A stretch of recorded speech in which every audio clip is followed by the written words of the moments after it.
A little over $1 trillion, that is the WHO's estimate of what mental health can cost India's economy between 2012 to 2030. In fact, it is a challenge and a crisis that the government acknowledges. The Economic Survey of 2024 has made a note of this and has also laid out a roadmap on what India needs to do to address this crisis. The gap is stark. It's stark in urban areas. It's even starker in rural areas. We're here in Chhindwara in Madhya Pradesh to talk about the work that is being done to bridge the access deficit that exists. And we're here with three very special individuals who are, with the use of their foundation, trying to turn things around, not just here in Chhindwara, but also across 19 districts in 8 different states in the country. Deepika Padukone, Dr Shyam Bhat and Anisha Padukone, many thanks for joining us here on CNBC TV18. And let me start by congratulating each one of you on 10 years of LLL. Deepika, let's start with that.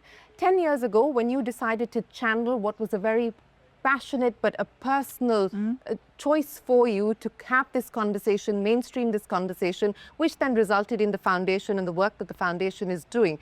10 years on, your own evolution in dealing with this issue, but also the work that the foundation has been able to do, what do you make of it? Wow. I still remember that first meeting in my home at the dining table. And it was just the three of us. It was myself and Dr. Shyam and Anna Chandy, who were also the people that I went to when I was seeking help. And I called them over, we sat together and I said, I want to do something for mental health in India.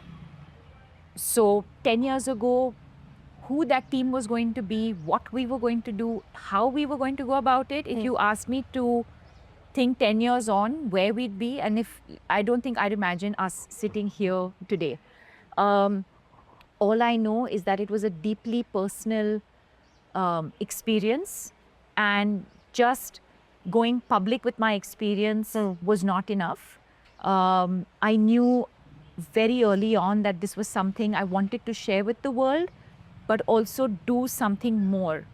And then of course it took us a couple of years to sit together and to arrive at where we are today. So whether it's a rural program or a school program or a general practitioners program or just general public awareness, I think all of that has been, just years to the ground, understanding what it is. Of course, even back then, awareness, destigmatizing mental illness. Were and continue to be our focus area. But along with that, if you ask me 10 years ago, if we would do a rural program, I don't know. But, so I think, and we've just been one of those, we also, if I may say, I think there was a lot of skepticism when we started about a celebrity coming out and sharing her experience with mental illness. Was it a publicity stunt? Was she being paid by a pharmaceutical company, if you remember that? So we've had to deal with all of, that. And I remember saying to the team, even at that point, that we just put our head down and continue to do the work that we have to do. A lot of times, I think, it reached a point where the team was doing such incredible work and still afraid to take credit for it. And then one day I said, you know what, I think the time has come now where we have to start taking ownership of the work that we're doing. Because I think we've proven ourselves. So it's been, I think that has been the journey from people being unsure to finally, to us putting our heads down and doing the work. And I think today now the work is there for everyone to see. And I think there is nothing more gratifying than when we come to districts like this where we actually do the work and, to see firsthand, experience firsthand the change or the impact that we've been able to create. There is nothing more gratifying. Deepika, before I talk to you about the meetings that you've had today, I know you visited homes of people that the foundation's work has impacted. I want to go back to what you said, that there was skepticism about is she doing this for the money? Is she doing this for publicity? But along with that, there was also judgment and scrutiny. In your case, heightened judgment and scrutiny because you are, of course, a public figure and all of this was happening up for public consumption. But it also made me reflect that that's actually what happens to most people who are dealing with mental health issues. Because unlike a fever or a cough or a cold or even more debilitating diseases like cancer, it's not physical. You cannot see, feel, touch it. It's the invisibilization almost of the illness. As you have conversations today, do you feel like the response has changed? That there is now much more of an acknowledgement of the fact that this is not just somebody making stuff up. This is real. Yes, very much. And I think that COVID's made that easier. So I think if anyone had any doubt that anything like mental illness, like doesn't exist, I think post-COVID, I think it's become very clear to people. But yes, I think add to that, I think the consistent work that we have been doing around awareness, around destigmatization. And you're absolutely right that, the illness is such that unlike a fracture, unlike a fever, unlike diabetes, it's not something that you see.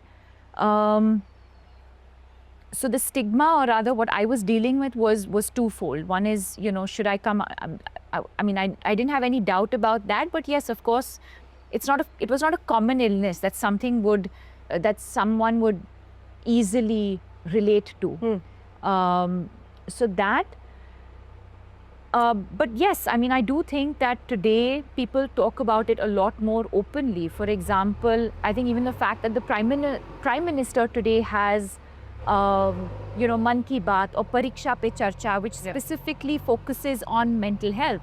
Or the fact that I think a lot of corporates today have experts coming in, talking to their employees about the importance of mental health. Schools have experts coming in and doing intervention. It may not be a part of curriculum. It may not be something that they do on an ongoing basis, but they do have people coming in. The media at large, I think, the way the media is covering mental health today, everyone's aware about mental health, World Mental Health Day. The fact that we're sitting and doing this interview, I remember when we did this like 10 years ago, World Mental Health Day was not marked on anyone's calendar.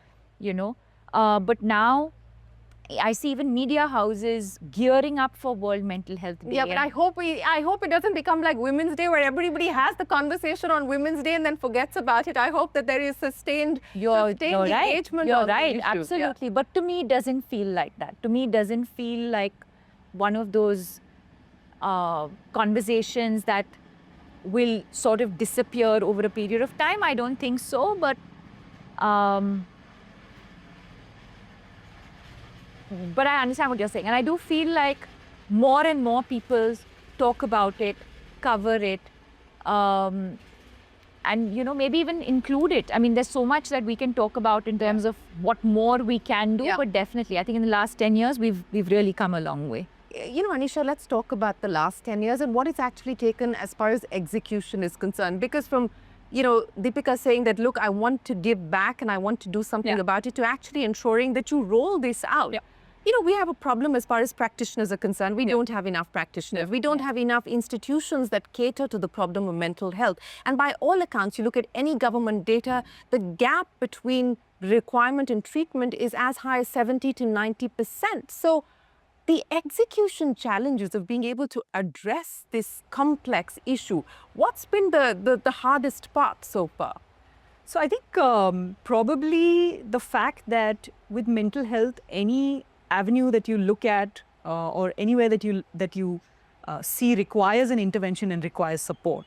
And I think what we've done, if I may say so myself, I think what we've done well is not spreading ourselves too thin. And by that, I mean understanding at the core what this organization is about, what we stand for, what our strengths are.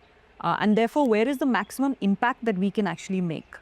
When we started early on, it was, a no-brainer that awareness is something that we could look at, given the ability that we have to influence the general public, and that's really what we focused on.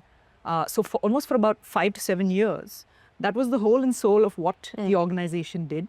So I think it's been a combination of, strategy and understanding where our strengths lie, and then combined with knowledge of experts like Dr. Shyam from the field who understand where these gaps are, as well as sort of the little research that is available in India, and then plugging that to try and zero in on our focus areas, and which is why we sort of reached to the 3 A's, as we call it, the awareness, access, and affordability.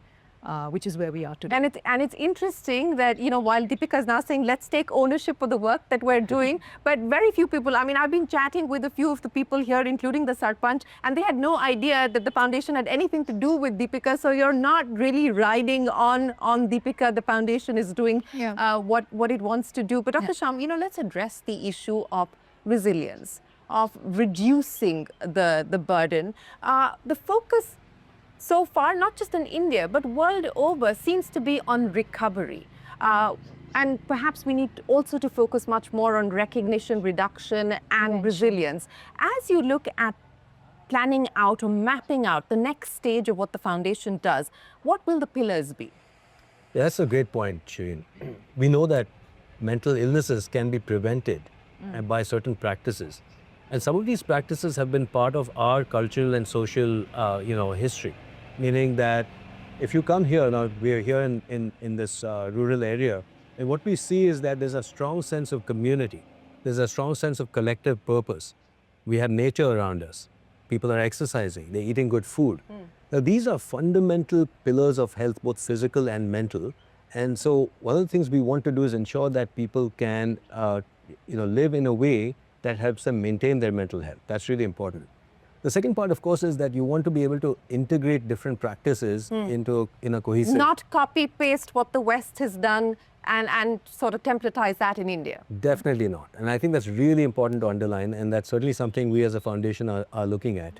The first many years, we were working strongly in increasing awareness about mental health, and I think, as in the last many years, that's happened.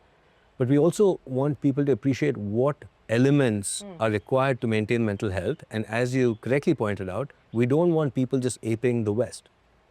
Psychotherapy or talk therapy or psychological treatment has to be culturally relevant. We can't be importing things, without making sure that it fits into our culture.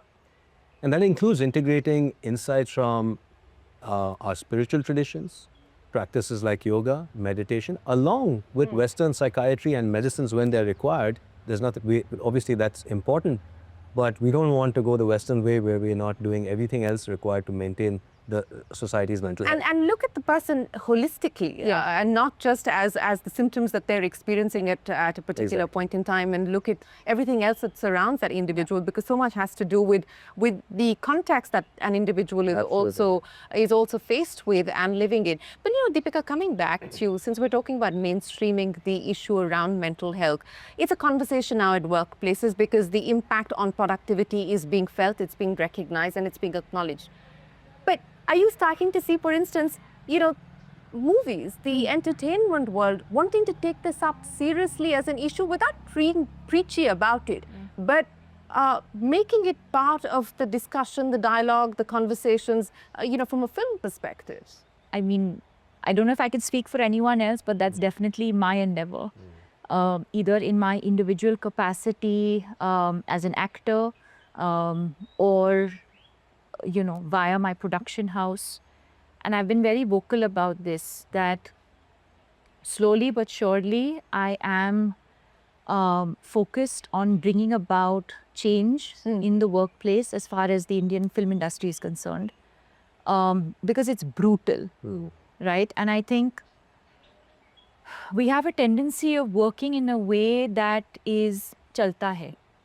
If a system has been working well, or well, I don't know according to whom, but if it's been working well for this long, then why shake the apple cart?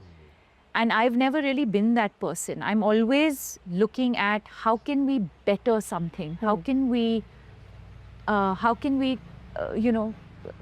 better? And so I think whether it's our work hours, whether it's our working conditions, whether it's the food that we eat, I think all of this needs to be looked at. Now, there's a lot of pushback coming your way as well, so and now very publicly so. if by virtue of being a woman, if that's coming across as being pushy or whatever, then so be it. But it is no secret that a lot of male superstars in the Indian film industry have been working for 8 hours for years, and it's never made headlines. So why should it be any different for women? I don't know. But you're saying that the lens is different. Yeah, I don't want to take names now and make this into like this whole thing, but it's very commonly publicly known about a lot of male actors who've been working for 8 hours for years. A lot of them work only 8 hours Monday to Friday. They do not work on weekends. Yes, I think the larger issue being that while the Indian film industry is termed as an industry, we've never really worked like an industry. We are a very disorganized industry. And I think it's time that we brought in some sort of some systems into this culture of. Are you the lone voice, or are there at least other women who agree with what you have to say and would like to? I also know a lot of women now and newly turned mothers who have also started working 8 hours. But that also surprisingly didn't make headlines. So I'm not sure about this myself. It's just you, is it? I have no idea. But do you believe that you're going to have to pay a price for asking what you believe is fair?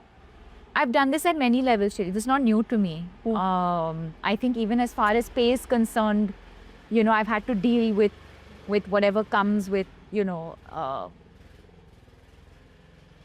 don't even know what to call it, but I'm someone who I always fought my battles silently, and for some strange reason, sometimes they become public, which is not the way I know and not the way I've been brought up.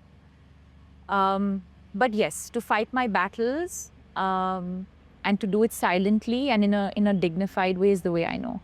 Well, speaking of battles, Anisha, let's talk about the battle that you're fighting, which is to make sure that services are accessible. And as I pointed out by saying you're doing this across 8 states at this point in time and 19 districts.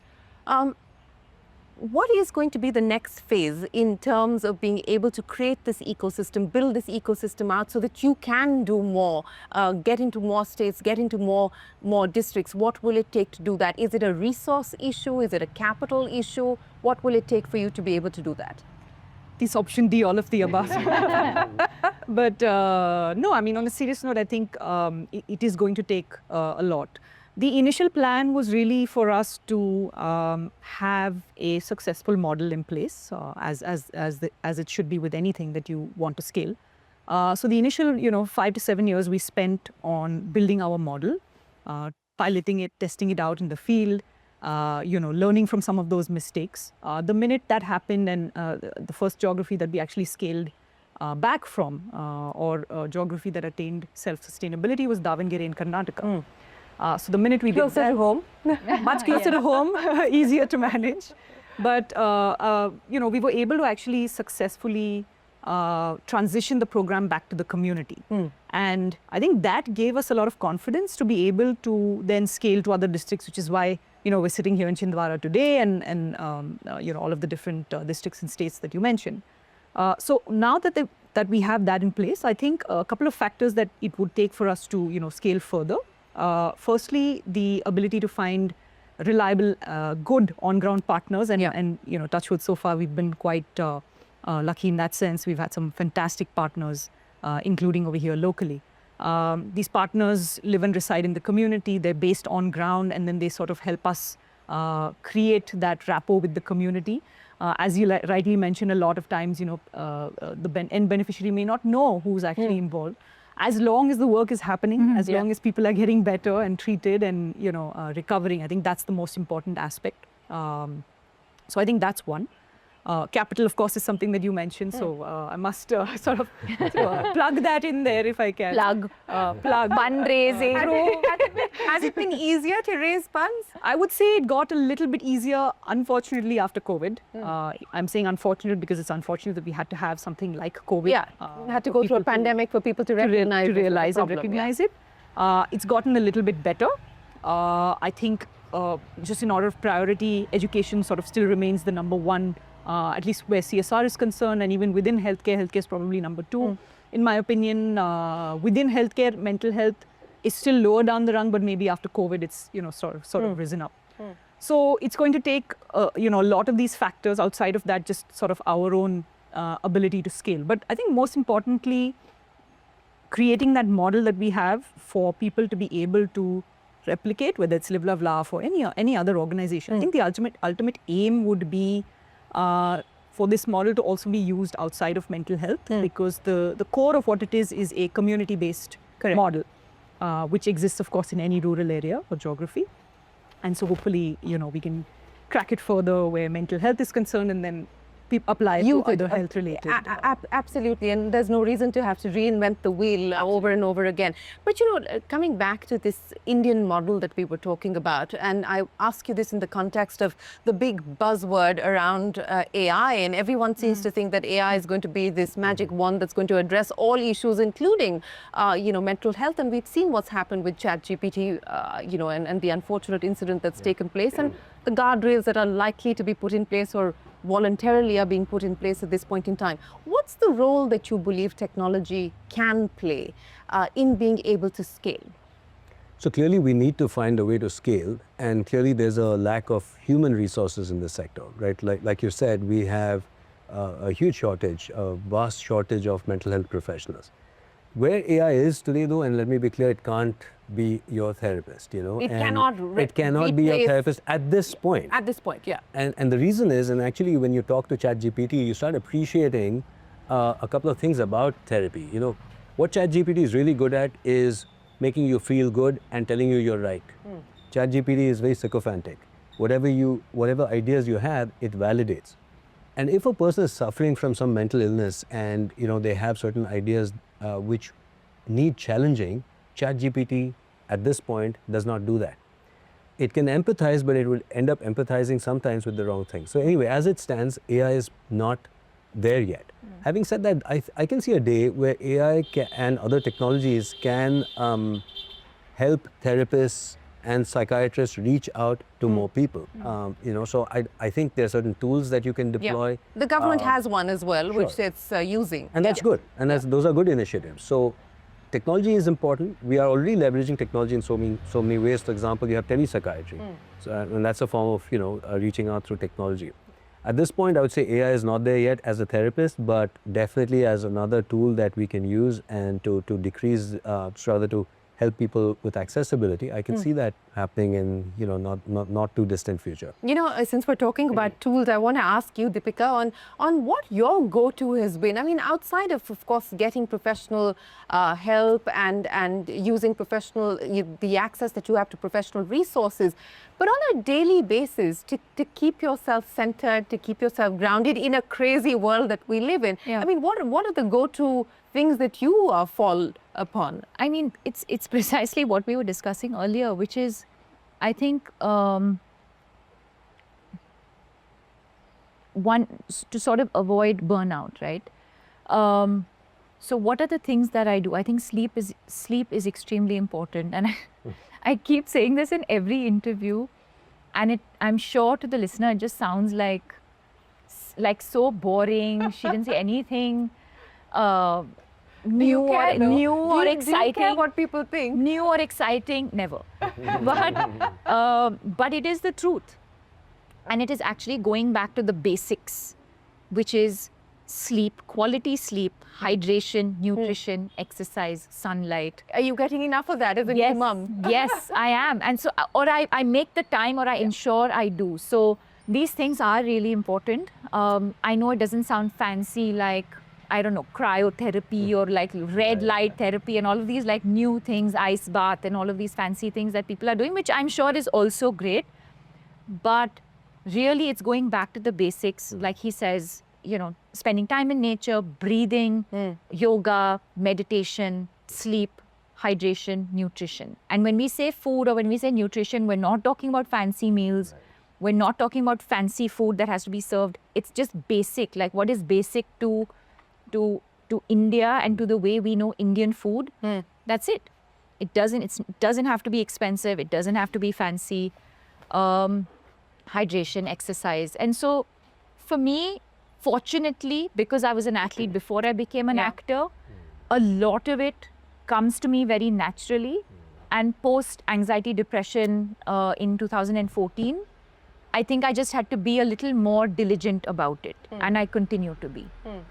I mean, my go-to is whenever I feel like I'm spiraling into the negative side of things, I just walk. And there are days when I could have probably done maybe 25,000 steps in a day, walking like a mad person in the newsroom. But, that's my go-to. But, Anisha, you've been an athlete as well. You played golf. What is your go-to in being able to create a resilient mindset? So I think, I'm sure, obviously, Shyam is here and he'll speak more about it. But I obviously genuinely believe that different things work for different people. So it took me a little bit of time once I started working at the foundation. Once Deepika, of course, had her experience, got me thinking that maybe I should start prioritizing my mental health. You all think, everyone thinks that they're already doing it. And I realized that because of my journey as an athlete, movement is medicine for me. And therefore, any form of physical activity is something that is probably my number one. So I can't go too many days without doing something or the other. And even if I don't get enough time, like you said, just a walk or just, climbing stairs or something, just to get the heart rate up. So I think that's number one for me. Then, of course, sleep and all of the other things that you mentioned. And because I spend a lot of time on devices during the day with work, I try and cut out a certain amount of time every day away from my device. So once the work day is done, or at certain points of time, then I'm ensuring that my phone is not. Are you disciplined about the digital detox? Yeah. You are. Because post Anisha, the CEO hours, if I try and call her, there's a couple of hours. What are the hours? What are the hours? Usually like 6 to 8-ish. And she won't take your call after that? Usually not. And she that's her time away from her phone. And yeah. I think everyone who's close to me, around me, knows that this is broadly, if I don't take the call at that point of time, it's my me time. And could be doing I could be in the gym. Right. I could be just, relaxing by myself. But yeah, I actually physically distance myself from my phone. Because if it's there, able then to do that, I'm not able to do that. No, because if it's next to you, if my phone is next to me, I'm going to pick it up, and then I'm doom scrolling. Yeah. So then I try and just sort of. So have you gotten better at it, or have you failed at it? No, I can spend hours away from my device. I'm not addicted to my device at all. But the difference between the two of us is that she can vegetate. Like, she can actually sit in one place and stare or read a book or just sit in one place. For me, I can't sit in one place. I still have to be productive. Now, genius over here is already decoding that.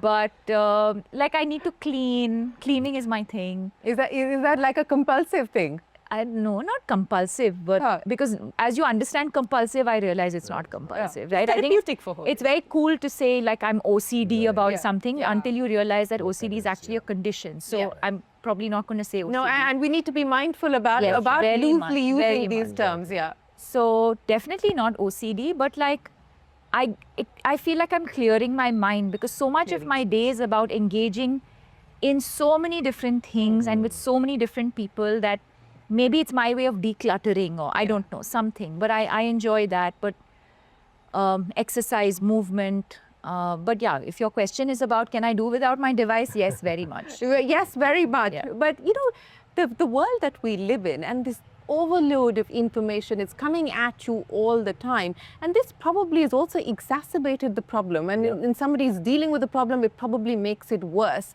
So, to young people especially who are watching, what would your advice be?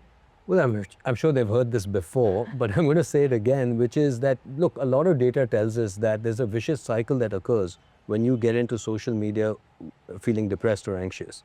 You start using it to sort of soothe yourself, you're scrolling, but that worsens your mood, and then you get into that Because cycle. everybody else's life looks perfect, and yours you feel isn't. Well, one is the content, two is the process of doing it. Even if the content was motivational and beautiful, just you sitting in front of the phone, looking at short form content is scratching an itch that never gets satiated, So anyone who finds themselves doing social media, they need to snap out of that for a moment and ask themselves, how am I feeling underneath this distraction. For a lot of people, they're feeling stressed, they're feeling anxious, and you have to replace that with something. And Anisha and Deepika are great role models, you know, because they both live very busy lives. And so anyone watching, if you're busy and, you know, there are people who are at similar positions of stress and busyness who I think, you know, figured out how to have a balanced relationship with your phone. So to any young person, I'd say, listen, use technology, don't let technology use you. And you're the generation that is probably going to be even more, you have to interact with technology. We're talking about smartphones today, but you know, where the world is going, we're going to have smart glasses. We already have them. We already have them. We have them. And a bunch of them actually exactly. now. So you're not going to be able to get away unless you, within yourself, know what you need to do to take care of your inner world. So I think that's really important for young people to know. You know, through the foundation and the work that you've done, and you've been visiting people here this morning in Chhindwara, you were talking about why that felt so gratifying, because it was almost being able to see the work that you've done for yourself. What was it that they were telling you? What did you pick up on those conversations that you had with the villagers here in Chhindwara? I mean, I think what was very evident was, I think the issues that we identified and the problem that we were trying to solve, I think we were able to bridge that. And I think that's what we heard, right? So person A has some form of medical condition, first goes around, what are they called? Soothsayers, faith healers, sort of that route. Or surprisingly, a lot of them actually might have even skipped that and straight away went to, like, say, a general practitioner, for example, or like for a specific ailment, like पेट में दर्द हो रहा है या हाथ में दर्द हो रहा है, whatever, like whatever those symptoms are. So you get like a full body analysis done and the doctor's like, everything's clear. So one is, I think, the person with mental illness agreeing to get checked, right?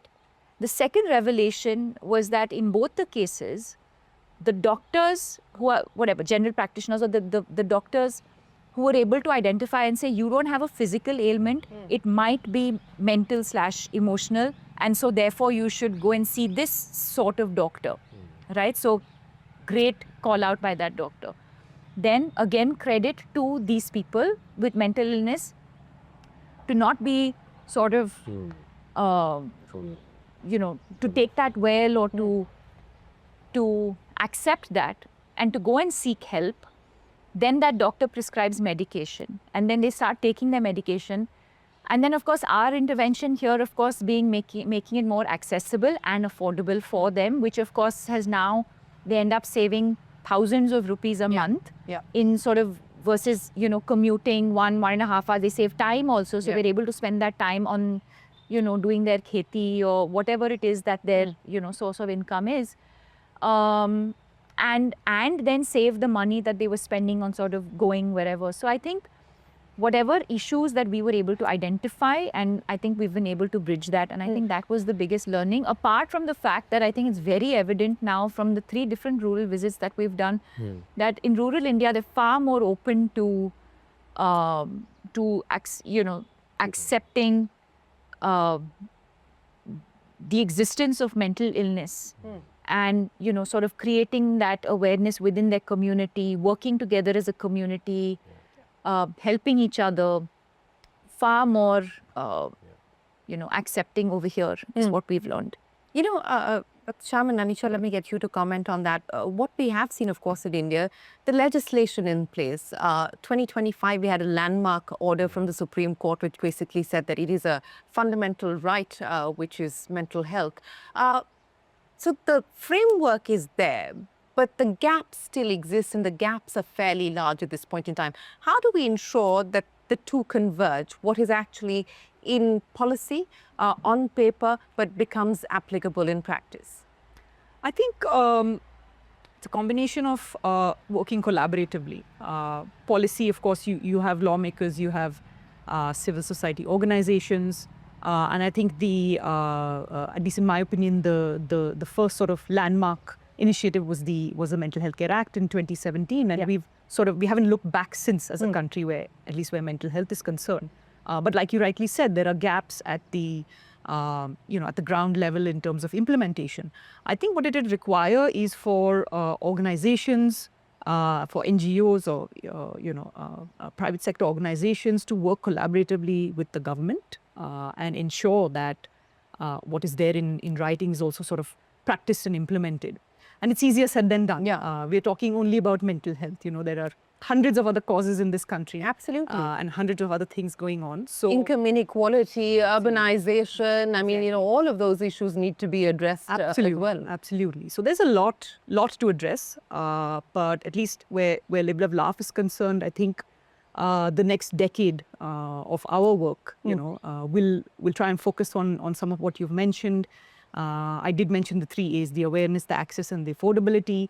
But I do think advocacy is an area that we have a very unique ability to make a big difference in, and hopefully we can sit here 10 years from now, have another interview and have done a lot of things in this space. And talk about new milestones or fresh achievements. But as you look at the road ahead and you look at the next 10 years and what you want to achieve, outside of capital, which each one of you has said that fundraising is ongoing and is perpetual.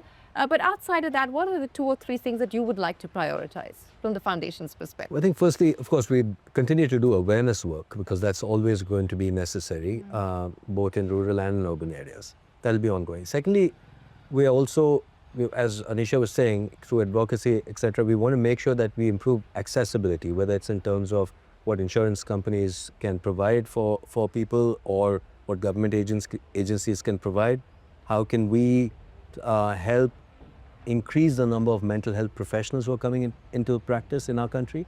And then how can we standardize practice? Because right now there isn't a single regulatory body which examines the practice of psychotherapy and ensures there's some regulation around it. So I think that's an important aspect as well. And then culturally appropriate, relevant therapies for India. That's really important in my opinion. As I was saying earlier, mental health is obviously universal, but people are different, cultures are different, our psyches are different, and we cannot import therapeutic practices blindly into our country. Spending capacity is different. Spending capacity is different. We have to rethink the mental health approach in this country. And one of the things is prevention, obviously. And prevention is largely maintaining things that we already have in our society and then adding what we need to from science, but using it appropriately for our country, which might include enough data, though. That's what I was going to say, which might include more research in this area. For example, there are a lot of treatments from Indian medicine, from our culture that haven't yet been adequately validated. We need to do more research about that. We need to do more research about the kinds of therapies, psychotherapies that would work for India. So absolutely, we need a lot more data because a lot of data is on Western populations that may not have much relevance to our population. Is that something the foundation may want to explore, getting something into? we're already doing. We are. Absolutely. I mean, I can give you an example.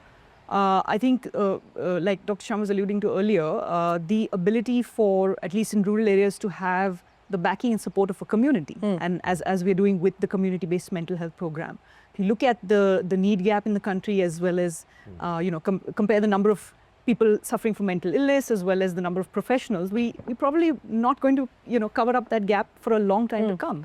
And so what are the other types of interventions, can we learn from other organizations that are doing similar work? And so the community-based model is something that we, back in 2016 identified can apply culturally to India. And that's what we're seeing on the ground, the power of collaboration, working together. You have beneficiaries, you have their caregivers, you have the ASHA workers, you have district level administration, you have sarpanches. So the whole sort of rural community coming together. I'm not sure if something like that would work in urban areas because it's, we're sort of moving towards more nuclear families. And but I think largely India is still a collectivist society. So I think that's something we could, tap into. And this is an example of what we are seeing here in Chinwara, where it's one psychiatrist who visits, but we have the ASHA workers, we have local counselors, peer counselors, and they have transformed the mental health of this community with, we have reduced the need for psychiatrists, leveraging all the other resources that this community has. And that's amazing to see a community that's empowered through knowledge, awareness and motivation and a sense of community. You know, it's amazing. Absolutely, and that's one of the ways of being able to bridge the large deficit that we have in Absolutely. terms of practitioners. But Deepika, I want to go back to what you said, that you like challenging the status quo, that you consider yourself almost a disruptor in many ways. But it couldn't have been easy. I mean, you know, it's one thing today, you are one of India's biggest brands, one of the biggest brands globally as well. You have the money to speak up, and that brings with it power and authority. But how did you find your feet? How did you find your voice? What did it take for you to be able to get here, to get to this position of calling yourself a disruptor and a challenger, so to speak? I don't know if any, I think I've always been like that. I can actually take that if you're okay. So I have, in cricket, if I can give you a cricket analogy, I'm the non-striker who's watching her on strike batting, right? Yeah. So, and I see this similarity between her and my dad. I think they have the ability to break out of their comfort zone when required, and sometimes even before someone else realizes it. So I think, you know, my dad did that in his career. Yeah. He moved to his training base from India to Denmark in the 80s or late 70s, which was absolutely unheard of. And I think she's done similar things as well at various levels. So I would actually put that as sort of number one. And then secondly, I think just the ability to constantly reinvent, whether it is, you know, in terms of the craft itself, or understanding the requirements. I mean, we don't come from a film family, right? So today, you know, if I step on a film set, I don't know what is going on. So Except I can that imagine. you were very good with all the cameras here this afternoon. You knew exactly which one was doing what. I've done enough of these interviews. But, you know, I can just imagine, you know, for her to say, I want to be an actor, and then stepping on a set and not knowing anybody or not knowing what's going on. So basically just having to learn everything from scratch. Yeah, right? yeah. Being thrown into the deep end. So coming back to the first point that I made, which is just fearless and ability to step out of your comfort zone. And if I may add, I think also for me, this deep need to be ridiculously honest and authentic. Yeah. Even if it means I make mistakes, or I say things that people don't agree with, or walk a path that, you know, that people have not. I basically have no. I'm okay with conflict. I'm okay with dealing with conflict and addressing conflict. I'm okay with ruffling feathers. I'm not someone, and like you've said, I've said, I'm okay with challenging the status quo. Because I've just always been like that as a child. I've never been someone who will just see something for the way it is and just be okay with it. If something's okay, it's okay. That's great. But if I can see that something can be different or can be better, even if there are systems that have been age-old, I'm okay to ruffle those feathers. And feathers are being ruffled indeed. But, you know, we just heard from your sister here that you also like reinventing yourself, and you've done a fair amount of that. I mean, you're now what? Activist, philanthropist, entrepreneur, and of course continue to be an entertainer. What next as far as Deepika Padukone is concerned? I mean, right now, just motherhood, you know, which is so gratifying and beautiful. And but it's, Shereen, is also not like I sit there saying, today I'm going to read. I'm going to reinvent myself. It's been 6 months. What's calling out to you? What's calling out to you today?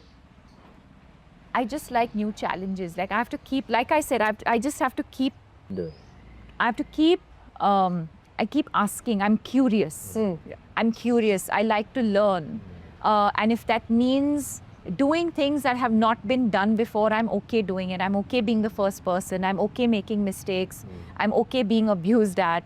You know, I'm okay with all of that because I just feel like I need to keep reinventing, pushing the But how boundaries. does the abuse that not get to you? How do you ensure that that doesn't get you? Because for a lot of people, and especially if you're constantly being scrutinized and judged in the public eye, it does get you. How do you ensure it doesn't get to you? Because I think one, my upbringing, and two, I think being an athlete, I've learned how to cut out the noise. I can very easily do that. Very easily. So it doesn't bother you? No. And what has being a mother taught you? Oh my God. So much. So much. I mean, I've always been a patient person. My tolerance levels are and patience levels are, but I think it teaches you patience. And it pushes you out of your comfort zone, and it's pushed me out of my comfort zone in so many ways. It's made me more social. I've never been a social person. But you're organizing play dates, is that what you do? I mean, not sort of, but like having to engage and interact with other parents, and now like whatever, play school and just things like that is just, these words feel so funny now suddenly. But I just think that motherhood really pushes you out of your comfort zone in a good way. At least for me, in a really good way. And I've always wanted to be a mother. I wanted to be a mother from the time Anisha was born. So if I may say, I'm probably playing the best role of my life now, and enjoying every bit of it. Well, that's wonderful to hear. But we're here talking about your other baby, which is LLL. So let me end by asking each one of you what the aspiration and the ambition is, and the audacity of hope that you have as far as LLL is concerned. I'm going to share my new analogy with you today. Go for it. Because I've been for 10 years articulating my dream for LLL and mental health, more than LLL, my dream for mental health in India. But today when I was on my way here, I was like, boom, I think this is it. Which is... That's it, the cameras are rolling, go for it. Which is, my dream for mental health in India is what gully cricket is to India. You know what I'm saying? So, in the way that gully cricket today is gully cricket, it's like so accessible, it's affordable, it's everywhere. You go to urban India, you go to rural India, it's everywhere. My dream for mental health in India is that every nook and corner has quality, so you have access, there's quality care and affordable care. I think that really is my dream for mental health at large for this country. So gully cricket analogy. Anisha, are you going to go with a cricket analogy? Are you going to go with a golf analogy? What are you going to go with for your ambition? I'll probably go with a execution analogy, which is how do you translate gully cricket onto the field? Yeah, because that's what you've got to do, right? But no, I think like I said earlier, Shereen, it's been an absolutely gratifying journey. But things don't stop here. I keep saying that we've only scratched the surface. When I say we, I mean Live, Love, Laugh and mental health for India as a whole. There's so much more that needs to be done. There's, like I said, every avenue that you look at, you need interventions, you need support. But I think it's also important that everyone understands their role and sort of, gets to doing what has to be done. Where Live, Love, Laugh is concerned, we have decades left. And the good thing is we've understood from day one that this is a marathon, it's not a sprint or a race. So I don't think we've looked at it as, let's get this done in 2 years. We knew from the beginning that we're in this for the long run. So I think that remains the same, and that helps the overall sort of journey. But yeah, absolutely. So continuing with the sporting analogies, we've added running to the mix as well. Dr. Shyam, I'll give you the closing words. I'm going to go with kabaddi and yoga. Okay? My point is, look, I'd love to, firstly, great 10 years, looking forward to all the work we're going to do in the next decade. And I first have to thank Dr. Shyam for hanging in there for 10 years with us. No, it's been amazing. As I said, I don't want to go back to the 10 years, but I still remember that day 10 years ago, and it's amazing to see how far we've come. To me, I would love to see our country mentally thriving and resilient in a way that no country in the world has been able to do except perhaps India in the past. Which is to say that every country that develops economically and technologically suffers mentally and socially. I think we can be very different in this country. We can be different by integrating insights from Western science along with perennial insights from Eastern philosophy and our healing traditions. That's what I'd like to see. Our country being thriving and being a role model for the world. We should, far from us learning anything from the West, we are going to be exporting our ideas for the benefit of the world once, of course, India is thriving and mentally resilient, which I'm sure it will. Well, what happened to kabaddi and yoga? I was waiting for that analogy.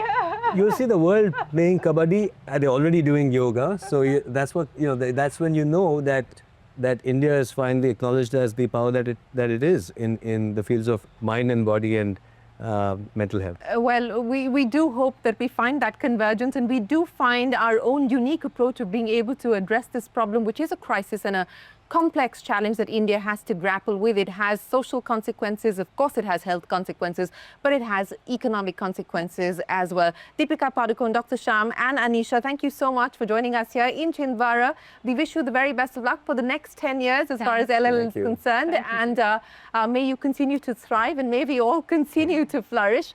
From all of us here on the team on Mind Matters, an invitation to well-being, thanks very much for watching.